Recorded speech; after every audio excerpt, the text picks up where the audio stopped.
전에 제가 어떤 분의 글을 읽는데 김승희라고 하는 이름의 감리교 권사님 얘기가 짤막하게 적혀 있었습니다. 감리교는 남자 권사님들도 있기에 아마 이분은 남자 권사님이 아닐까 하는 생각을 해봅니다. 그분은 당시 미국 어느 지역에 우리나라 총영사관의 영사였습니다. 그러니까 그 영사관의 최고 책임자이겠지요. 그런데 이분이 아주 믿음이 좋은 분이에요. 그래서 그 지역에 우리 한인교회 교회를 잘 섬기는 분이었는데 이분이 그 교회 목사님을 모시고 식사 대접을 하면서 그 식사 자리에서 목사님한테 이런 얘기를 하더라는 거예요.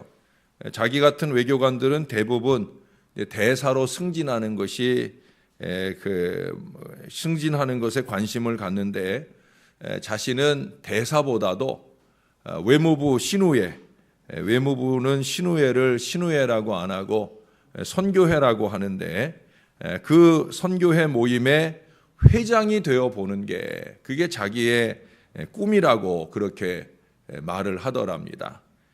세상의 명예나 자리보다도 주님을 위한 헌신의 자리를 최고의 소망으로 생각하는 그런 아름다운 믿음을 보여주신 그런 글을 읽으면서 저도 흐뭇한 마음이 들었습니다. 사실은 외교관이라고 하면 전 세계 곳곳을 돌아다니며 나라의 일을 하다 보니까 신앙을 등한히 하기가 쉬운데 이분은 오히려 그런 여건 중에서도 신앙이 우선이 되는 그런 견고한 믿음을 우리들에게 도전하더라는 거예요.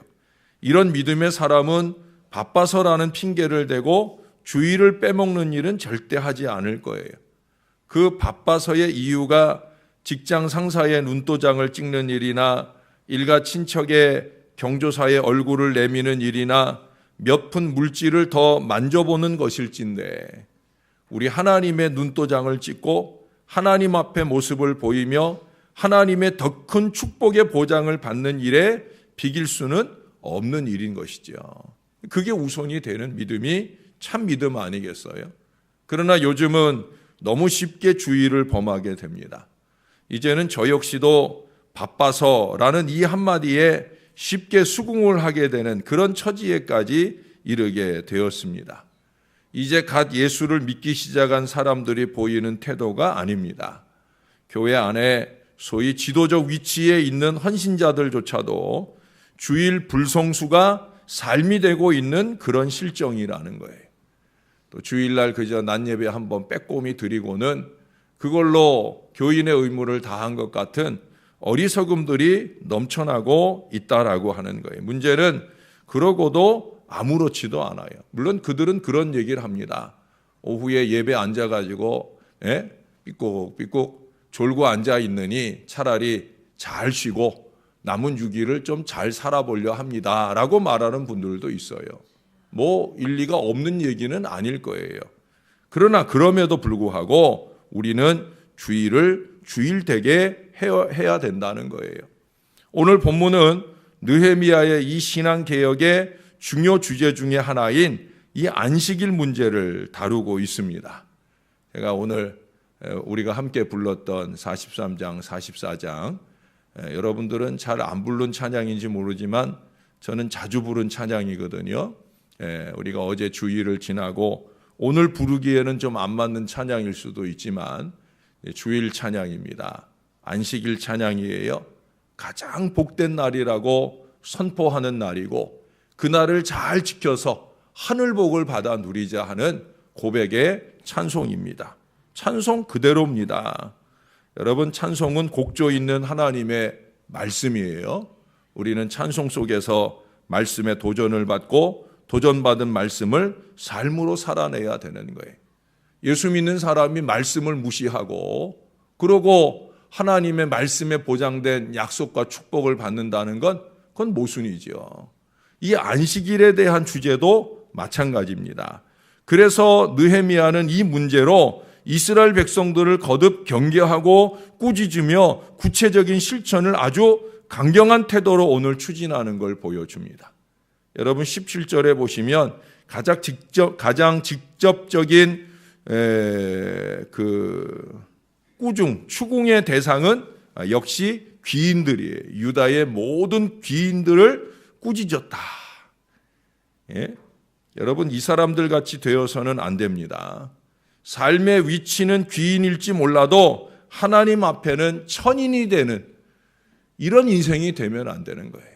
우리는 오히려 세상에서는 좀 천인으로 여겨질지라도 하나님 앞에서는 귀인, 귀하게 여김을 받는 하나님의 자녀로 살아야 될 줄로 믿습니다. 느헤미야는 이 어리석은 천인들을 꾸짖어요. 그러면서 18절에 보면 바로 그들의 열조가 멸망한 이유가 이 안식일을 범했기 때문이다.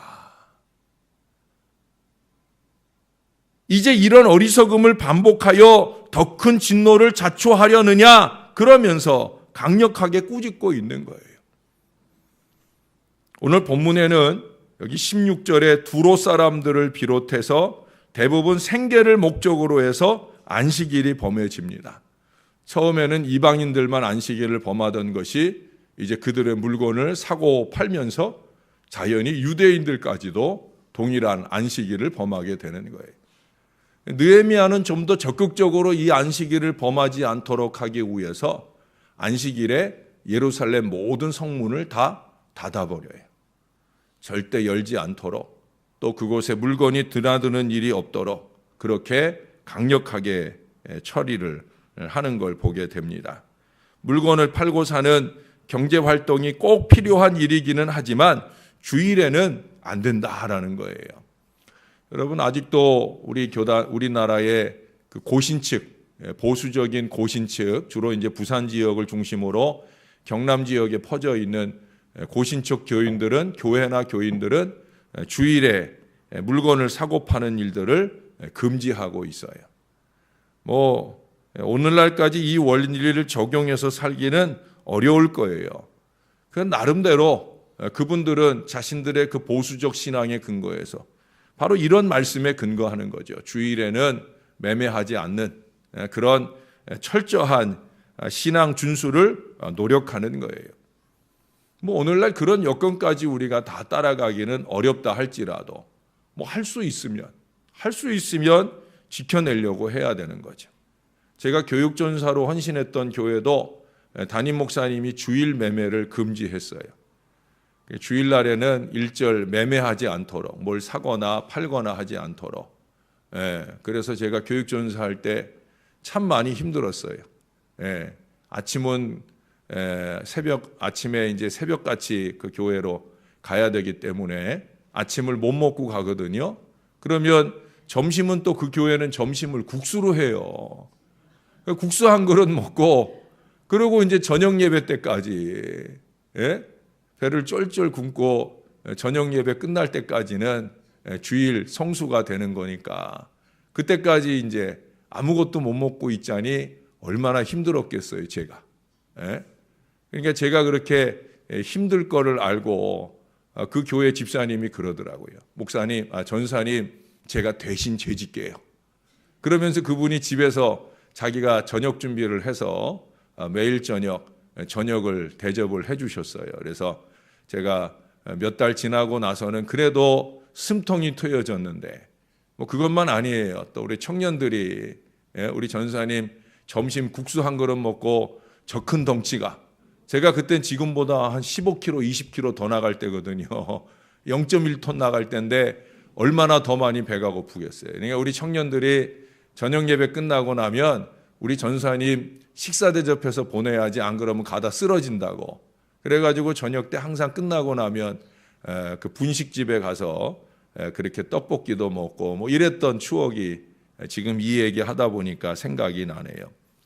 그러나 저는 그 목사님의 그러한 철저한 마음도 이해하지 못하는 건 아닙니다. 여러분, 우리가 거래처나 단골 손님에게 기억되는 상점이 되기 위해서, 직장 상사에게 기억되는 직장인이 되기 위해서, 그래서 안정된 경제 생활을 구축하기 위해서 주일이 범해진다고 하면, 여러분 오늘 22절에 거기 느헤미야가 그러잖아요. 안식일을 거룩하게 하라 하였느니라. 내 하나님이여 나를 위하여 이 일도 기억하시옵고 주의 크신 은혜대로 나를 아끼시옵소서. 안식일 준수를 위해서 최선을 다한 나를 하나님 기억하시고 은혜를 베풀어 주세요. 이 느헤미야의 이 기도는 더 이상 우리의 기도가 될 수 없을 거예요.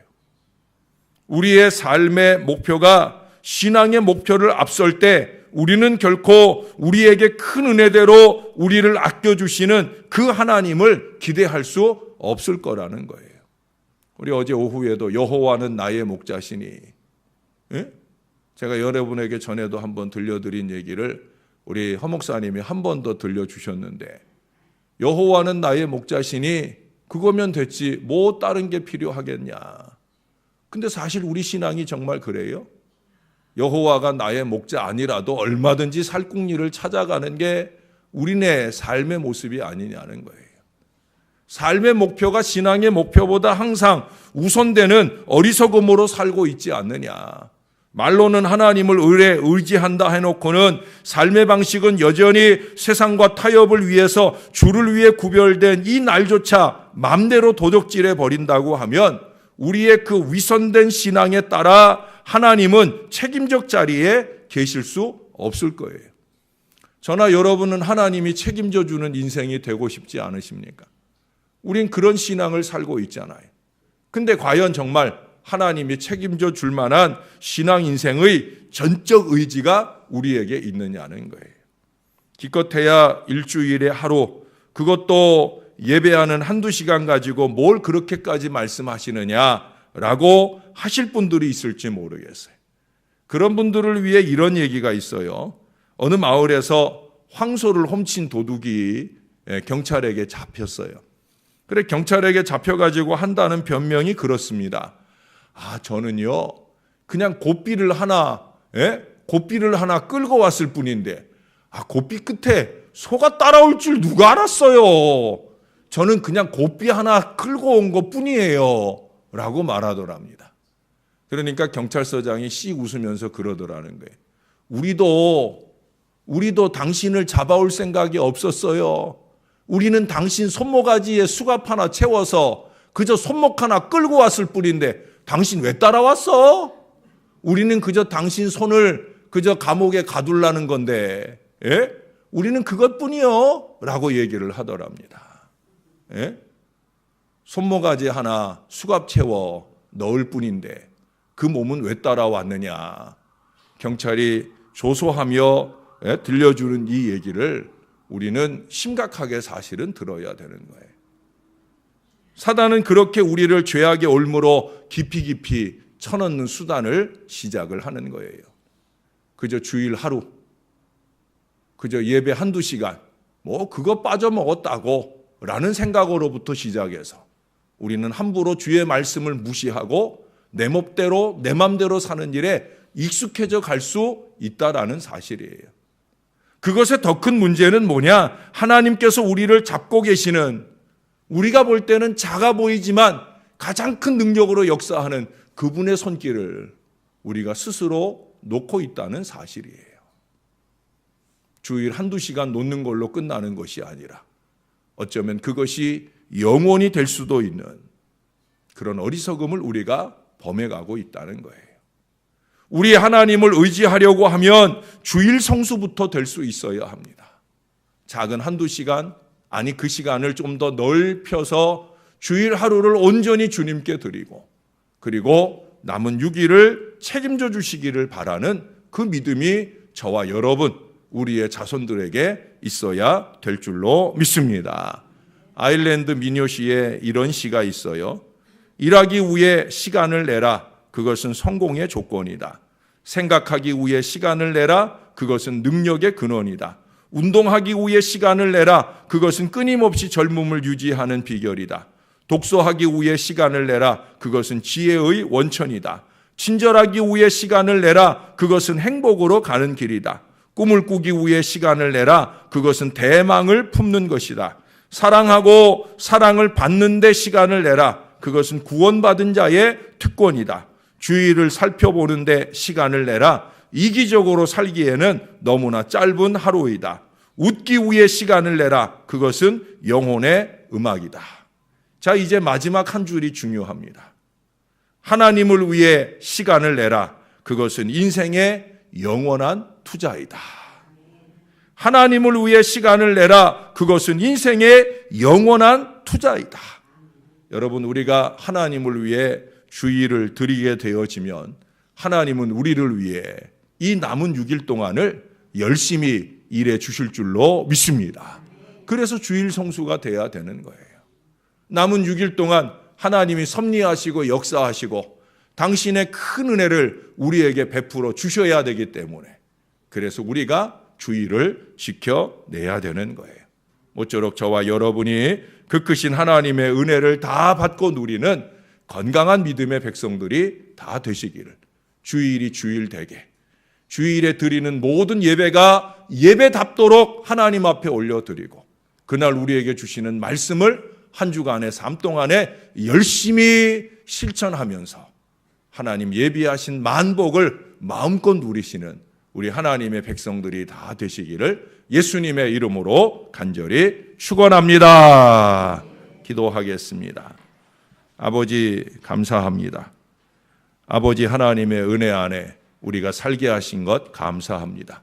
부족한 종이 늘 강조하여 말하듯 우리가 주일을 지키는 것이 아니라 주일이 우리를 지키는 것이다.